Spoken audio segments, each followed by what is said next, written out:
So today I have a story for you. And so first to set up the character, I have a friend who lives nearby here in Chicago, and she's actually been brought up on the show completely randomly a couple of times within the last several weeks. The first was when I was explaining why one episode of Best of the Left had been late. I said a friend of mine had, totally unexpectedly needed to go to the hospital. Underwent emergency surgery, and so I went and hung out with her for a couple of days at the hospital and was, there overnight and whatnot. That prevented me from getting the show out on time, and I just gave a little explanation just so you guys would know. And then more recently, when I was describing the story of when I went to the Occupy My Heart, kind of the little neighborhood play that was put on near me, I said that I was able to get one friend to go with me, and it was this same friend, and I brought her up because she commented after the show, hey, I'm going to go and I'm going to bring cupcakes or so I'm going to bake something for those occupiers downtown because, and I was explaining that's what she wants to do with her life. She wants to be a baker. She wants to open her own bakery. And so that's what she can do to add to the Occupy movement. So to just flesh this out a little bit more, give you a few more details, the hospital stay was completely unexpected. This friend of mine is 26 years old, has always been in perfect health, never any major problems. One day she had a stomach ache. The next day she spent the night in the hospital. And the following morning she had an appendectomy to remove her burst appendix. Totally unexpected, as those sorts of things always are. And before that, she's college educated, she's totally normal person. Under normal circumstances, there's no reason she wouldn't have a good paying job by now, making, $50,000 with benefits, doing anything she wants to do, multilingual, everything going for her. But as with a lot of people right now, the economy is not working in her favor. So she's, had a job that she didn't like for a while. It wasn't paying enough. And so the option for health insurance simply wasn't there. There just was no way to make the ends meet and include paying for an individual coverage of health insurance. She didn't have a job that gave benefits, and paying for it herself was prohibitively expensive. It just wasn't going to work out. So she was running the gamble and didn't have health insurance. So keep that in mind as I tell this story. So in the last episode, I did this little commentary on comparing communism and libertarianism and how, they're not similar, but they're similar in that they really, really should not be imposed on anyone because they go against human nature. I don't mind setting up structures of government that are in line with human nature because it helps the most people in the way that most people need to be helped. That's why I believe in, some form of socialism that, all the details need to be discussed, but that's basically what I believe. And, but communism and libertarianism go against human nature. And so they end up not working. And so it was funny to me, but not surprising, that I received exactly 2 emails in response to that commentary. One from an anarchist who wanted to clarify some points about Marxism, and one from a libertarian who wanted to clarify some points about libertarianism. Both of these people, perfectly lovely, reasonable sounding people. I'm sure I could have a lovely conversation with either of them, and I don't want to pick on either of them too much, but I do want to bring up one thing that Matthew, the libertarian, brought up. And so he says this in, among other things in his email. He says, I think that there are misunderstandings on libertarianism. And he says this: it's impossible to, quote, impose libertarianism on someone because libertarianism is by definition voluntary. Individual liberty is prime, so no person would ever be forced to do anything. In fact, under libertarianism, a voluntary communist or socialist society could exist, as long as force isn't used to make people communist or socialist. So I actually received that email yesterday, January 9th, in the morning. It was waiting for me when I woke up.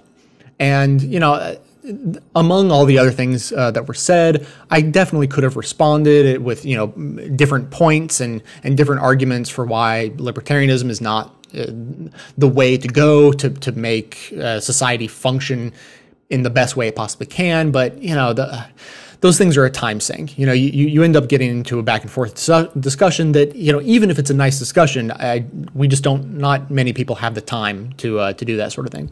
So I ended up not responding right away, and basically planned to not respond ever, but was happy to hear from him. And then in the afternoon, literally just several hours later, my friend received her bill from the hospital. And I thought, I think it's possible that libertarianism can be imposed on people. So, as I said, this friend of mine, her dream is to open a bakery, right? She had all these plans laid out. She's going to, she's already good, but she was going to go to professional school, learn how to do all sorts of fancy things down the line, open her own bakery, and so forth. So she gets her bill from the hospital for just under $25,000.